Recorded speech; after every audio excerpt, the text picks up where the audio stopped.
Alright, rockers! Turbo back with you here inside the asylum, and tonight with me by phone, I'm very happy to have with me someone who I'm surprised I haven't run across in my days in the local music scene here in the New York area, but then again, I'm a youngster compared to some others in the scene. Michael Dolan of the FTW with me by phone right now. How are you, Michael? I'm doing good, man. How are you? I'm doing good, man. Glad to have spring finally show its face here in the New York area. How about you, man? I'm good, man. Last night I just was in Central Park and I went to see Mastodon and Clutch and Graveyard. I went out with the Major Nelson, my guitar player from the FTW, and my fiance, and we had a wonderful time. It was incredible. Nice, yeah. I saw a lot of photos from that show on social media. How was it out there, man?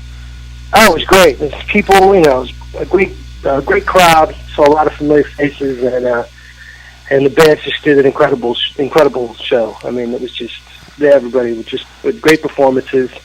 Even Graveyard, they played at 6 o'clock in the afternoon in the sunshine, so it's not exactly appropriate for a Swedish bluesy hard rock band, but they definitely won the crowd over. I don't think a lot of people knew who they were, but I think they did a really good job, and everybody else was just incredible. Clutch was a lot of fun, and Mastodon just came out and dominated. And what I thought was great about Mastodon is they talked about their early experiences coming to New York City and playing at ABC No Rio and CBGB's, and now here they are. I don't know how many years later they're playing Summer Stage in Central Park. So they were nice enough to bring that up and to remember their roots, where they came from, and to be incredibly humble in all their successes, which I could definitely admire that.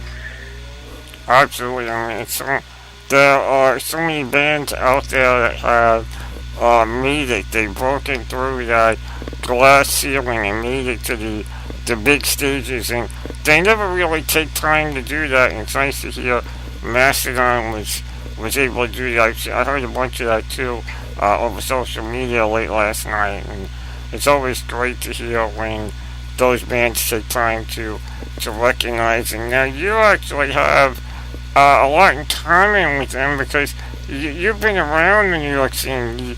The FTW, while they are a new band, you're not a new musician to the New York area. You've been around for years with Turbo ACs, and so I'm sure maybe you've run into Mastodon maybe in their club days.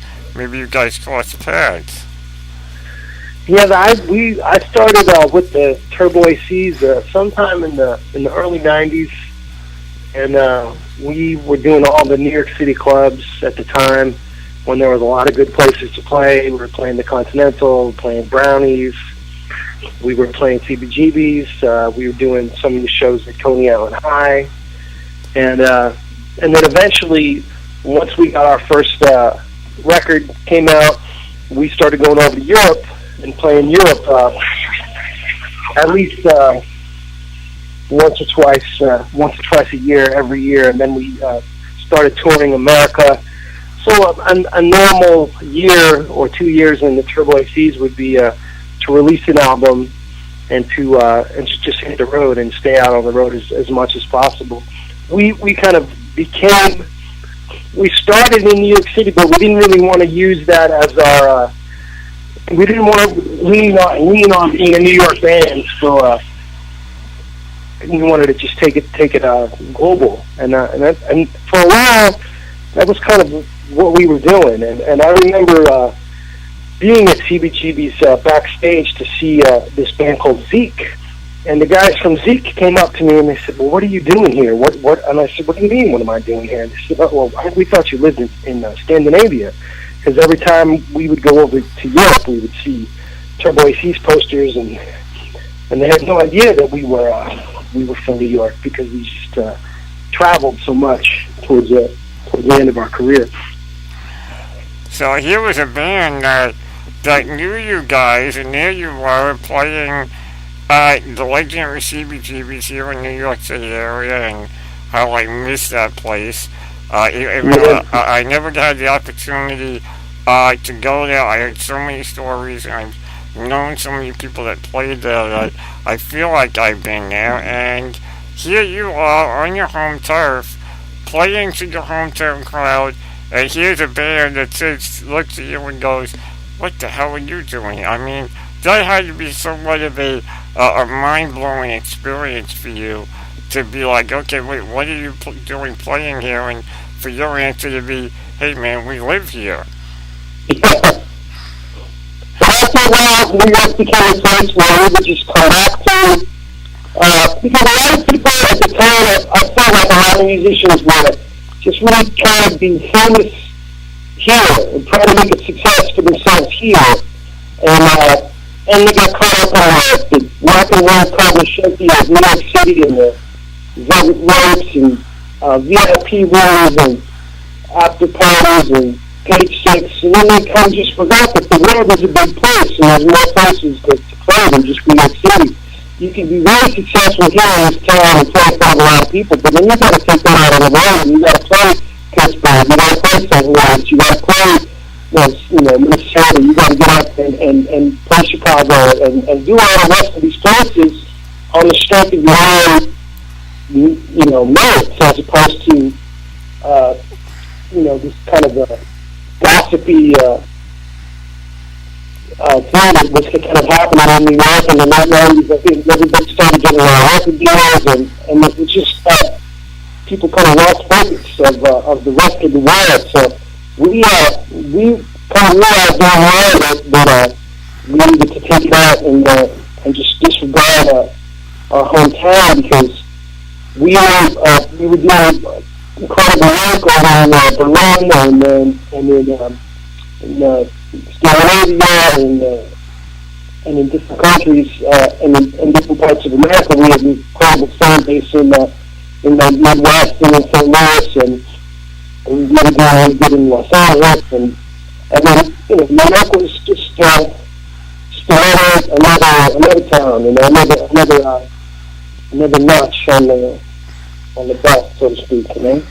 Right, absolutely. I mean, I can totally get all that. I mean, that's, like you said, it was a time when everyone was making their label names and looking to build their rep and trying to get away from where they were from. And, here you are, hey, this is what we are, this is what we do, and it's that simple. So, let's fast forward a bit, and now, Turbo ACs, you guys had your success over in Europe, and as always, many bands do and don't always make it as big in the States as they should. And here we are now, in 2015, and we're talking about a new band, the FTW. Is this a full shift for you from Turbo ACs? Is this the end of Turbo ACs and going straight into what you're doing now with the FTW?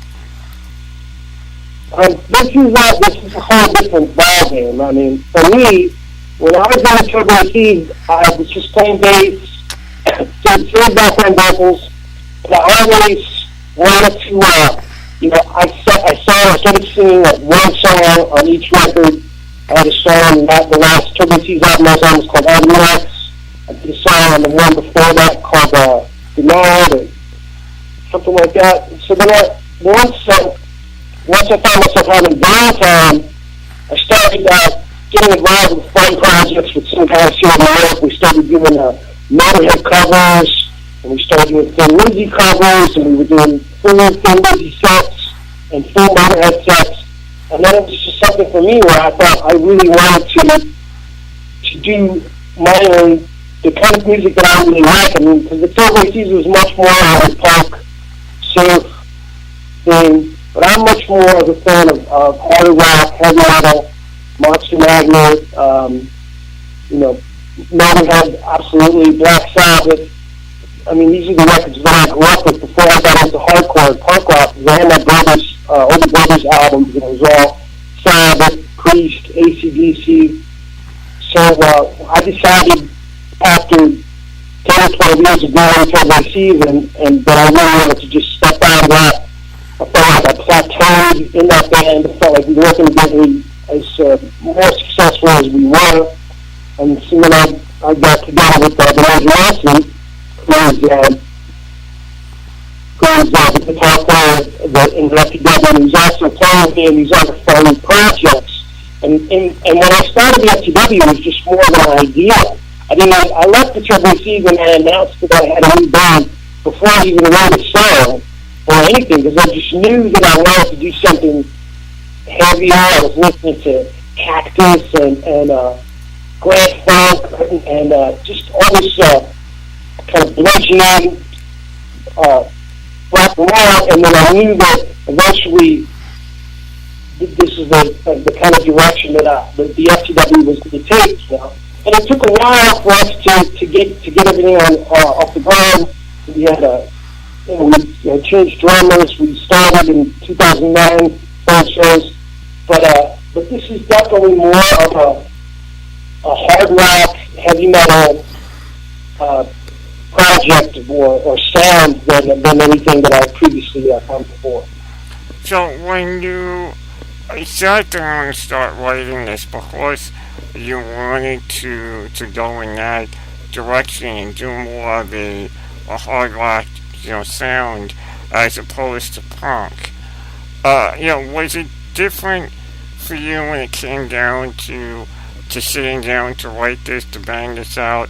Was it a different writing process, or was it just the same process and tweaking things that you already did?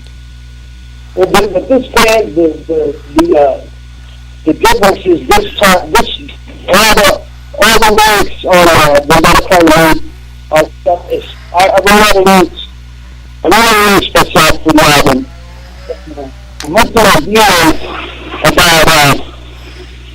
I had some ideas about what I was going to do musically, but I really couldn't put this stuff together by myself. I mean, so that's definitely where the collaboration with the Major Nelson as far as the songwriting, the musical songwriting is concerned, because Nelson and I have kind of a definite musical bond.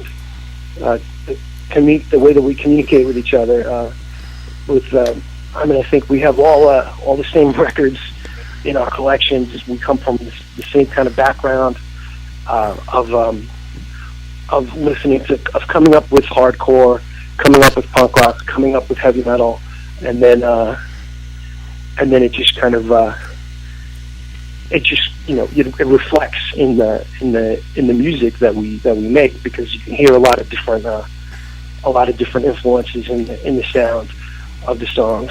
So I just think from just being going into the studio with Nelson and hashing things out, and we just started creating this sound, what we did, and it's kind of we're definitely wearing our influences on the record, and you can hear the Motorhead, you can hear the Slayer, you can hear the Diamond Head, you can hear the Thin Lizzy, Sabbath, all that stuff in the sound. But I think that we've taken everything and we've made it our own. Yeah, I mean, you absolutely have done it. I mean, I know, listening to the album, and I read the bio on you guys when I got the album, and when I listened to it, I try to forget that I read the bio, because I don't want to go into listening to the album and thinking, okay, these are your influences, and I need to pick out where they are, because they've openly said it. And I think often too many people do that. And when I got into the album, I totally wiped that from my mind. And and I listened to like Billy Bats, and I hear Motorhead, and I listen to Axe to the Grind, and I hear Thin Lizzy. Not because I remembered it from the bio, but because like you said, you're wearing it on your sleeves. You're saying, look, this is, what inspired us. Here's our way of paying tribute to them by sounding similar to them while still being ourselves. Exactly. Even last night when Nelson and I were out at the Mastodon concert, and both the guitar players in Mastodon got up to the front of the stage with the guitars, and they were definitely doing this Thin Lizzy style, and you could hear it and you could see it, but it was theirs. It wasn't. It just you could see, you can hear where all the tree comes from, or where these people are taking it from the from B.B. King and Albert King and these guitar playing Buddy Guy and so forth and so on, and it just branches out to the music that these different bands are creating. So I think that you can. I don't really know if a lot of people are doing this kind of stuff now, or this kind of because people have been describing it as a new wave of British heavy metal, and we're not even we're not British, and there's nothing new about it. But I think that when we were producing the record, Dean Whistler, who currently plays bass with Cosmodemonic, and he's playing bass with the Dictators now. He said, "Oh man, this stuff sounds like Tank." You definitely could hear that influence. But I don't really want to get trapped in that in this thing where we're not a retro act, we're not a throwback kind of a thing. We just love the music that we love, and this is how it's being projected. Well, you know what it is there were so many, over the years, everyone's gotten into the habit of saying, well, this is a new genre, and they give it a name, and then another variation comes out, and the person that made the variation, and they give it a name, and then so we've ended up with all these sub-genres, and then when bands come out, right away everyone's gonna sit there and go, well, they belong in this category, or they belong in that category, and, forgetting categories aside, I mean, when I listen to the album, it just hits me, not only does it hit me as a pure, just solid hard rock album, which is what it is, it also hits me perfectly at this time of year because, call me crazy, but it's got that, find a motorcycle with a CD player in it, or Jimmy rig your iPod to your motorcycle speakers, and get on your bike, crank up the volume, and blast this album while you're cruising down the highway. Yep, that's definitely where it's coming from. So, so is that also how you guys got the name of the band, the FTW, which I'm assuming means the obvious of we are internet radio, so we could say fuck the world. Yeah, exactly. Yeah, I mean, I'm a motorcycle rider, a motorcycle aficionado, and I always admire the outlaw culture and that kind of an attitude. I mean, I definitely don't think I have what it takes to be like one of those guys, but I can definitely admire the rebellious spirit and just devil may care and really not even just I would even go so far as to throw the middle finger up at the world, or the world of adversity, or the world of struggles, of the world of conflicts, to just try to find something within yourself to overcome and live life to the fullest, which is goes beyond the basic.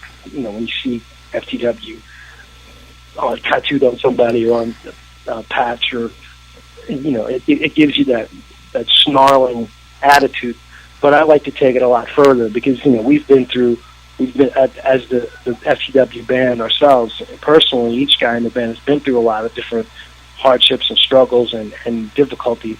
But there's always been this desire to never succumb to it and to just keep pushing forward and keep excelling in life, and just personally, emotionally, spiritually, etc., down the line.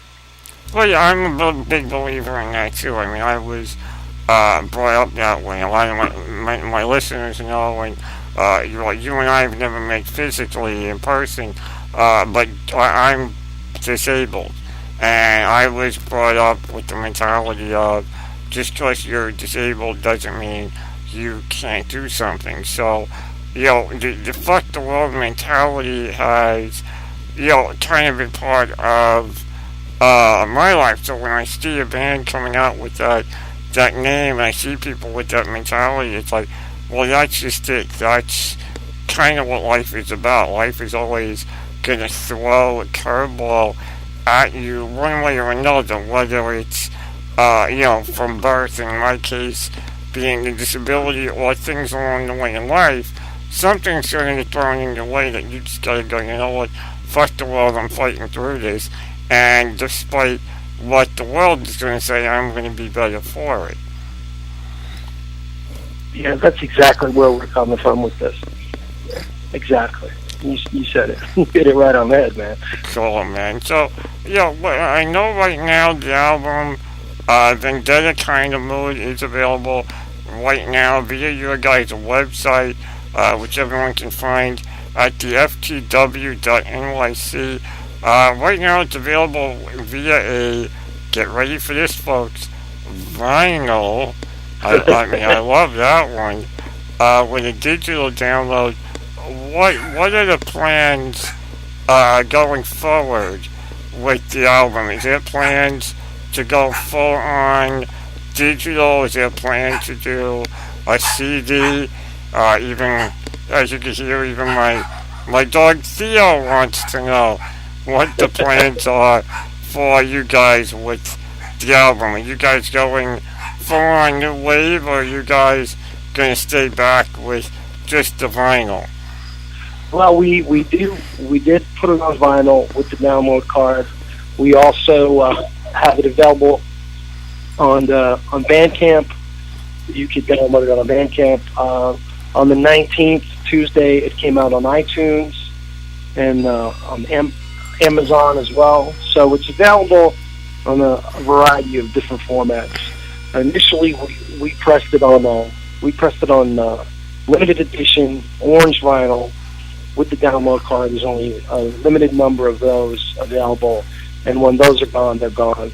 I mean, we'll probably repress it again on probably just simple black vinyl as opposed to the orange. So just the orange is something is that kind of a treat, and I don't really feel like CDs are just a viable option anymore. Sometimes I buy them when the band comes out with a new release. I'll get a CD on Amazon, and then the MP3s will automatically go to my phone or my computer. But from the way it is now, it's just kind of I think it's just just those options of MP3s and vinyl is all we're really gonna push for, and hopefully we'll be able to start. We're playing next month. I think the 12th of June at Gussie's, this heavy metal bar in Astoria, and we've got another show in July at the new Lucky 13. We're playing with this band Hack, good friends of ours, and we're playing. And so I think we're just going to concentrate on getting as many playing out as often as we can, and hopefully we'll be able to do some local touring, and maybe some heavier touring in the future. Oh, and Sanhedrin also is going to be on that show at Lucky 13, and I think it's going to be like their first or second, probably their second show as well. So that should be two good bills coming up. The one in Queens, I've been playing with all these other bands, so I'm not even really sure who they are, but these guys at Gussie's, they reached out to us to play, so we decided we'd give them a shot. Yeah. So there's a lot of different places to play now. We just played somewhere in Bushwick, Cobra Club a few weeks ago. It was also a really cool venue, really good show. We played with our friends in the Last Throws, who we've been doing a lot of shows with. They're kind of a powerful punk band here from New York as well. Yeah, man, it's funny for, like the last year or two, everyone was saying all the venues are closing and disappearing, and now here we are, you got all these venues now kind of springing up and making up for all the venues that are closed over the years.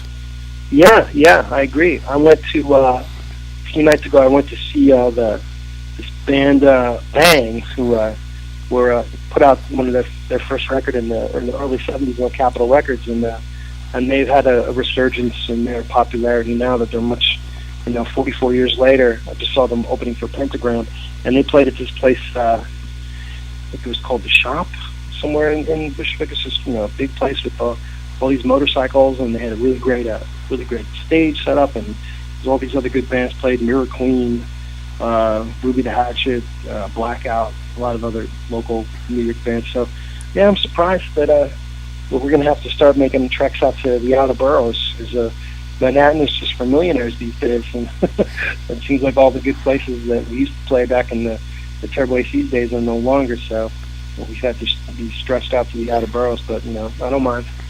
Hey, it was when I think about it, CBGB's closing was a sad day, and I think an even sadder day was when Kenny's Castaways shut their doors, because that kind of seemed to be the last nail in the old time clubs of New York City.